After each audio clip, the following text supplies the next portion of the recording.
Oke, selanjutnya saya lanjut ke materi yang terbaru yaitu tangens dan Areas. Untuk Areas tidak saya bahas di sini, jadi yang saya bahas hanya tangens. Tangens itu adalah garis singgung. Tangens ini adalah garis singgung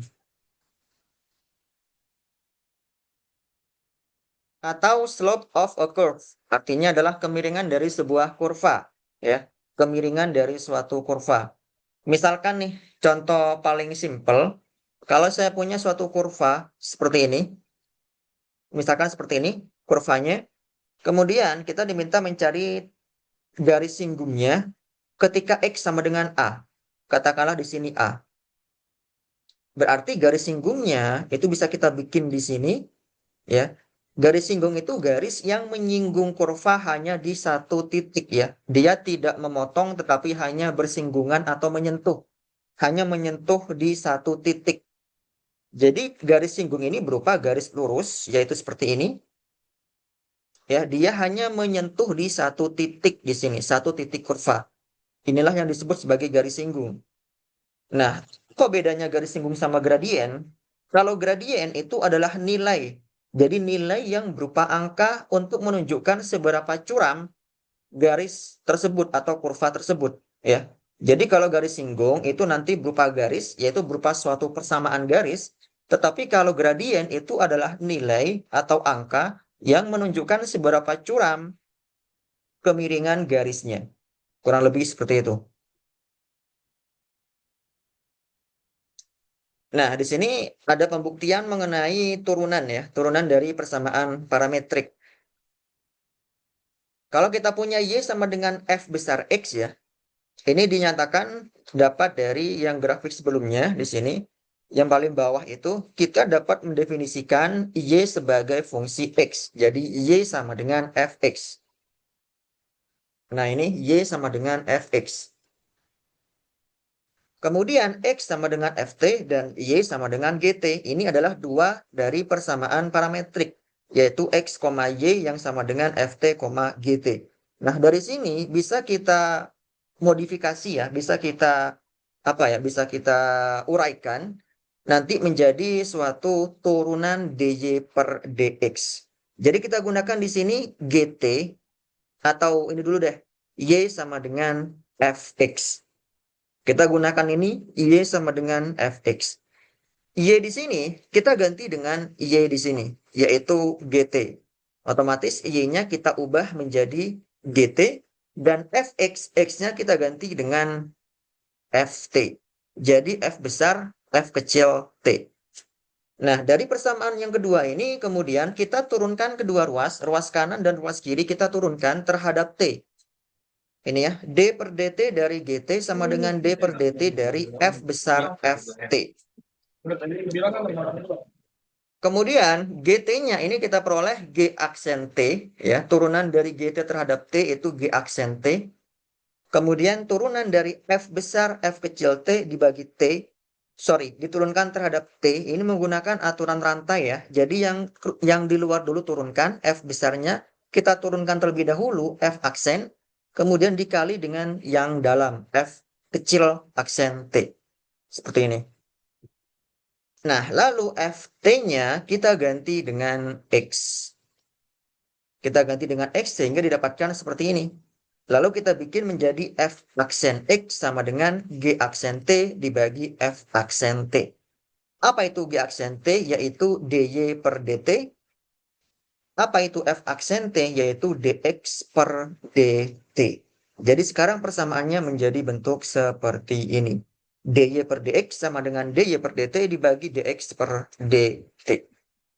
Ya, ini rumus untuk menentukan turunan pertama, ya, dari persamaan parametrik. Nah, kita punya contoh yang ketujuh di sini, yaitu menentukan persamaan garis dari kurva di T sama dengan pi per 4. Dari suatu persamaan parametrik X sama dengan sekan T, Y sama dengan tangen T. Batasnya, T lebih dari min pi per 2, kurang dari pi per 2. Nah, kita di sini akan mencari tangen atau garis singgung, ya, dari T pada saat T sama dengan pi per 4. Jadi ketika T sama dengan pi per 4, kita masukin ke dalam X dan ke dalam Y. Kita peroleh X-nya sama dengan akar 2, Y-nya sama dengan 1. Kenapa? Karena sekan dari pi per 4 itu sama dengan akar 2 dan tangen dari pi per 4 itu sama dengan 1. Jadi kita peroleh di sini X-nya akar 2, Y-nya sama dengan 1. Kalau kita cek pada grafik, berarti nanti akan berpotongan, bukan berpotongan ya, tapi bersinggungan atau menyentuh di titik akar 2,1 di sini. Dia akan menyentuh atau bersinggungan di akar 2,1 ya, garis singgungnya. Garis singgung yang berwarna pink ini. Nah, kemudian kita akan mencari persamaannya, persamaan dari garis singgungnya. Di sini kita gunakan turunan pertama yang tadi, yang kita hitung barusan, dy per dx sama dengan dy per dt dibagi dx per dt. dy per dt otomatis tangen t diturunkan terhadap t, yaitu sekan kuadrat t. dx per dt otomatis sekan t diturunkan terhadap t, yaitu sekan t dikali tangen t. Dibagi, hasilnya adalah sekan t dibagi dengan tangen t. Nah, seperti ini. Yang diminta tadi adalah turunan pada, garis singgung pada saat T-nya itu sama dengan pi per 4.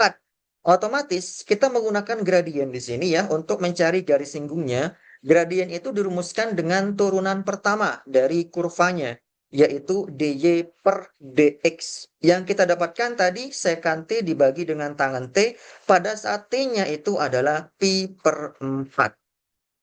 Jadi kita masukin ke sini sekan pi per 4 dibagi tangen pi per 4. Hasilnya adalah akar 2.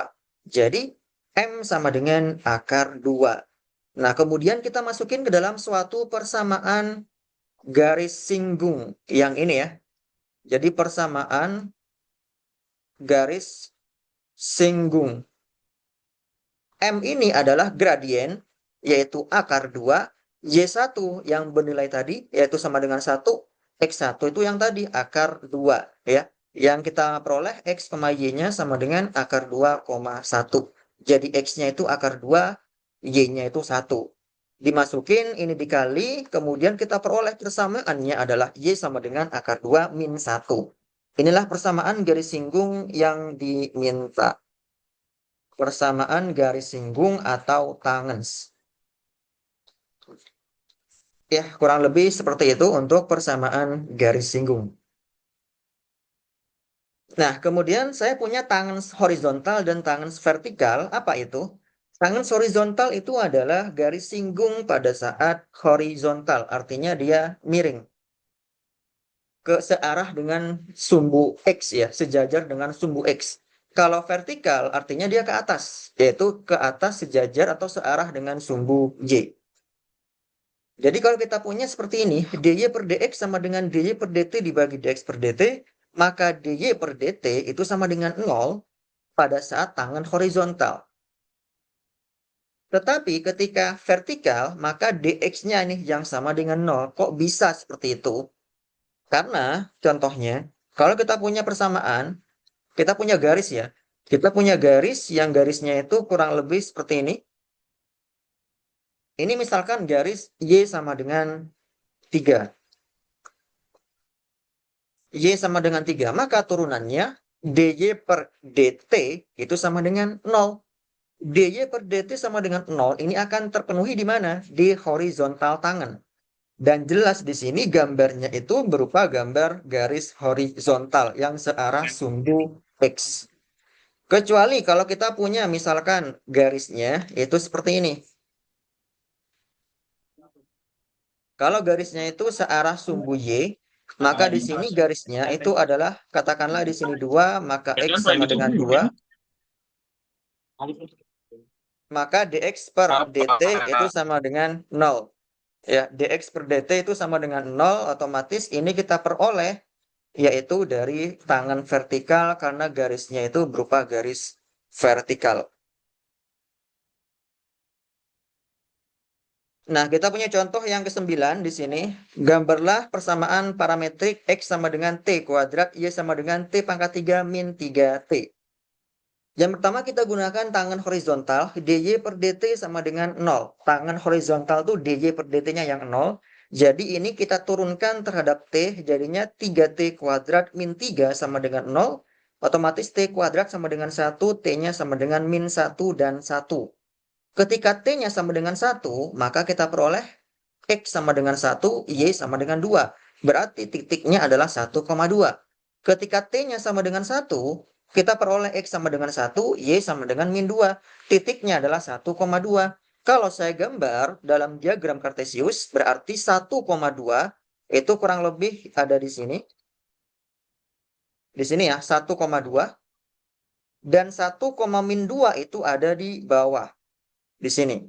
Dan ini adalah tangan horizontal. Artinya dia garis singgungnya horizontal. Berarti nanti akan berupa seperti ini garis singgungnya.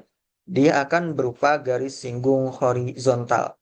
Ya, dia akan punya batas di atas dan di bawah kurvanya. Nah, kemudian untuk yang tangan vertikal berarti dx per dt sama dengan 0. Dx-nya itu adalah 2t ya. 2t sama dengan 0, t-nya sama dengan 0. Otomatis x 0, y-nya pun juga 0. Jadi dari sini, kemudian kita hitung intercept. Intercept ini adalah titik potong. Titik potong x itu akan diperoleh ketika y-nya sama dengan 0. Y-nya itu t pangkat 3 min 3t sama dengan 0. Otomatis dari sini kita peroleh ini t dikali t kuadrat min 3 ya. T kuadrat min 3 ini kan bisa kita nyatakan dalam bentuk t dikali t min akar 3 dikali t plus akar 3 sama dengan 0. Jadi t-nya sama dengan 0, t sama dengan akar 3, dan t sama dengan min akar 3. Ya, t sama dengan 0, akar 3, dan min akar 3. Dari semua nilai t ini, kita masukin ke dalam x dan y. Ya, x-nya itu yang ini, y-nya itu yang ini. Ketika t-nya 0, x-nya 0, y-nya 0, titiknya 0,0. Ketika t-nya akar 3, x-nya 3, y-nya 0. Ketika t-nya min akar 3, x-nya 3, y-nya 0. Berarti titiknya 3,0. Ini titik potong terhadap sumbu y. Titik ya. Dia bukan garis, tapi titik. Kemudian di sini titik potong sumbu y. Otomatis x-nya sama dengan 0, berarti t kuadrat sama dengan 0, t sama dengan 0, y sama dengan 0, x juga 0. Berarti 0,0. Nah ini grafiknya ya, gambar grafiknya. Di sini ada tangan horizontal, di sini juga, dan di sini adalah tangan vertikal. Titik potongnya hadap sumbu x itu adalah di sini. 3,0 dan 0,0. Untuk sumbu Y itu di sini 0,0. Kurang lebih seperti itu. Nah, ini ketika T-nya menuju min tak hingga sampai tak hingga. Jadi titik awalnya itu dari bawah ya. Dari bawah di sini. Kemudian ke atas, ke bawah lagi, kemudian ke atas sampai dengan terminal poinnya. Jadi ketika nanti menggambar grafik, jangan lupa sertakan inisial poin dan terminal poin. Oke, kita masuk ke yang terakhir di sini adalah twice differentiable function of x. Jadi fungsi turunan kedua dari x. Turunan pertama, tadi kita dapatkan seperti ini. dy per dx sama dengan dy per dt dibagi dx per dt. Lalu kita turunkan kedua ruas terhadap x ya. Kedua ruas ini kita turunkan terhadap x. Jadinya seperti ini. d dx, dy per dx sama dengan d per dx dari ini. Nah, setelah kita turunkan kedua ruas terhadap x, kemudian kita jabarin. Yang sebelah kiri maka menjadi d dikali dy itu sama dengan d kuadrat y. Lalu dx dikali dx itu jadinya dx kuadrat. Nah, yang ruas kanan itu bagian atas dan bawah, bagian pembilang dan penyebutnya kita kalikan dengan 1 per dt. Jadi d per dt dibagi dx per dt sekarang. Nah, kemudian yang sebelah kanan ini itu kita hilangkan kurungnya ya, kurung sikunya di sini kita hilangkan. Kemudian di sebelah atas di sini menjadi bentuk seperti ini. Jadi yang salah satu ini kita pindah ke atas sehingga menjadi dt per dx. Jadi yang bawah tinggal satu doang, dx per dt. Nah, dari sini ini bisa dicoret nih, dt dengan dt-nya. Jadi tinggal d per dt, yaitu yang ini, dari dy per dx. Dari dy per dx dibagi dengan dx per dt. Dx per dt. Ya. Jadi ini rumus untuk turunan kedua dari fungsi parametrik. D kuadrat Y dibagi dx kuadrat itu sama dengan D per dt dari dy per dx dibagi dx per dt. Langsung kita masuk ke dalam contoh soal. Ini dia ya. Contoh yang terakhir, contoh yang ke-10, tentukan D kuadrat Y dibagi dx kuadrat sebagai fungsi dari T jika X sama dengan T kuadrat min 4, Y sama dengan T pangkat 3 min 3T.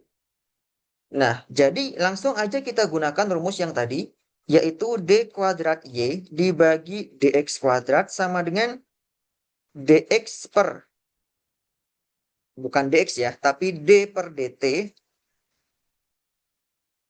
D per dt dari dy per dx dibagi dengan dx per dt.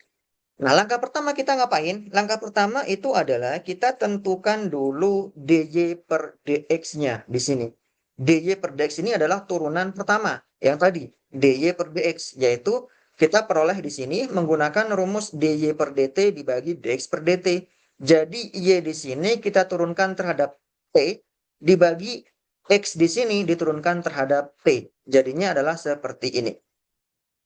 Ini langkah pertama. Langkah keduanya adalah lihat rumusnya, yaitu yang ini tadi kita turunkan terhadap T. Ya, kita turunkan terhadap T. Ini D per DT itu artinya diturunkan terhadap T. Jadi langkah pertama yang sudah kita peroleh, kita turunkan terhadap T. 3T kuadrat min 3 dibagi 2T, ini kan berupa suatu pembagian fungsi. Pembagian dua buah fungsi dalam turunan, maka turunannya menggunakan rumus U aksen V min UV aksen dibagi dengan V kuadrat. Ya. U aksen V min UV aksen dibagi V kuadrat. Di sini U-nya itu berarti sama dengan 3T kuadrat min 3. V-nya itu sama dengan 2T.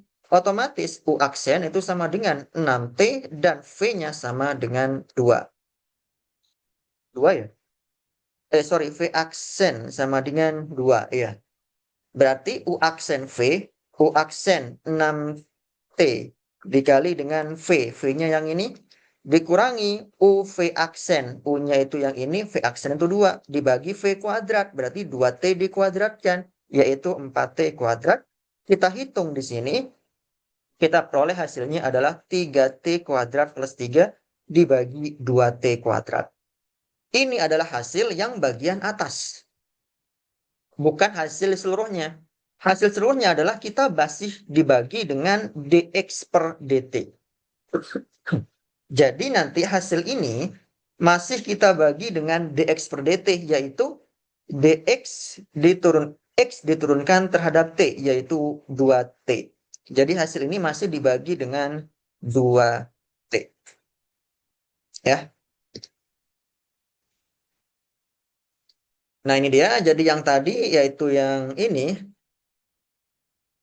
Ini dia, 3T kuadrat plus 3 dibagi 2T kuadrat masih dibagi dengan 2T. 2T itu adalah dx per dt, yaitu x diturunkan terhadap T. Jadinya adalah 2T. Jadi hasil yang kita peroleh adalah 3T kuadrat plus 3 dibagi 4T pangkat 3. Ya, kurang lebih seperti itu untuk materi kita hari ini. Yaitu